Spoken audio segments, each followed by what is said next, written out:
مرحبا، كيف حالكم؟ ان شاء الله تمام. رجعت لكم اليوم فيديو جديد. ححكي لكم عن روتيني الليلي بالعناية بالبشرة. يعني ايش انا بعمل بالليل عشان اهتم في بشرتي. طبعا انا يعني جربت، يعني بثبتش انا على نوع كريم معين. انا الصراحه اللي بحب اجرب، بس بعد ما بجرب مده بحب اقول لكم هذه المجموعه اللي انا جربتها، يعني إلها معي تقريبا شي شهرين. كتير حبيتها فهقول لكم عنها بالتفصيل. اول شغله بعملها في موضوع العنايه بالبشره انه انا اذا حاطه، اول شغله بعمله اذا انا حاطه اي مكياج طبعا لازم امسحه. انا هالفتره عم بستخدم هي جارنيه. طبعا يعني هو غنى عن التعريف، كتير رائع، وبستخدم معه الفوطة. هلا وهذا طبعا غني عن التعريف، والفرشاية هذه تمام.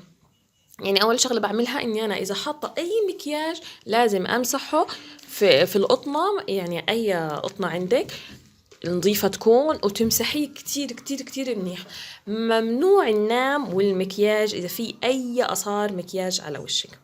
تمام. وهلأ عندي هذه النوعية. شوفوا أول شغلة إيش اسمها، هيها. حتى ممكن يعني خدوها سكرين شوت، ممكن تلاقي كتير فيديوهات عنها. هي من ماركة فارماشي، أو يعني فارماسي، هي فارماشي بالتركي. فهذه هي نوعيتها. هذا الدكتور له كتير خلطات عناية بالبشرة. هذه واحدة منهم تبعت الزهور. هلأ هي بتيجي على شكل 4 زي كده. تمام. وممكن تاخدي معها الصابونة. أنا أخدت الصابونة بس خلصت. أول شغلة هذا اللي هو، شوفوا اللي هو أول شغلة الغسول. هاي الغسول، وهذا شكله من جوا. تمام. هو يعني طبعا يعني قارب يخلص، بس انا بخليهم بالعلبه. هلا فيكي تعمليه باللونا فوريو عادي، وفيك تعمليها بالفرشاية هذه البسيطة اللذيذة اللي ممكن تكون هيك سريعة وحلوة. واعملها، هو برغي على العموم وبيعطي رغوة روعة، وهيك بتحسي فورا بالنظافة. بعد ما بعمل يعني هو هذه هيك زي النظام اللي هو اصلا بيجي معه. بعد ما بعمله فيها هذا ايش، هاي وريكويا هيها اللي هو مية الزهر من نفس الشركة، ومية بالمية كله طبيعي. شوفوا كيف العلبة. هي طبعا انت ماني مستخدمة منها كتير، لأنه أصلا الواحد ما بيستخدم كتير. شوفوا هي إلها هنا زي الغطاية هيك.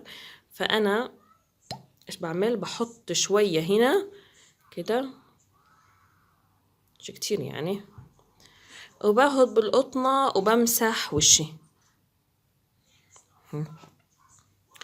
وبمسح وشي كله بالقطنة عن جد. بحس كمان إله ريحة رائعة بتجنن. بعد شوية الخطوة اللي بعديها اللي بعملها إنه في عندي هدول.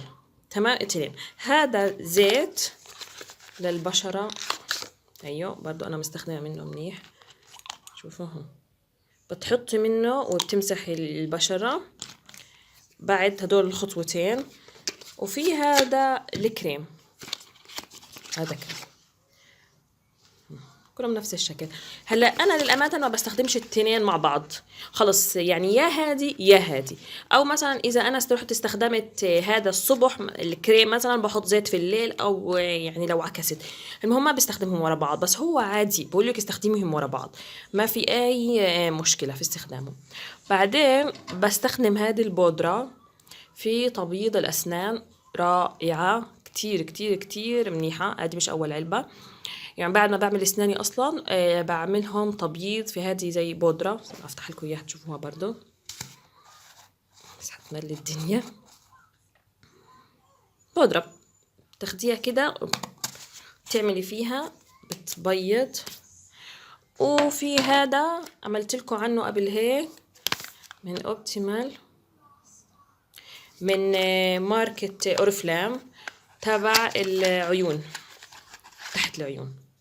هذا بحطه، هذا بحطه تحت العينين عشان السواد. انا كان عندي كلهم يعني الثلاثه، وهلا هذا جبتها جديد تحت العيون علشان زي ما قلت لكم انا بغير. يعني قبل هذه المجموعه كانت عندي هذه المجموعه، بس هذه المجموعه ما فيها تحت العيون، فرجعت لهذه لانها كتير عجبتني.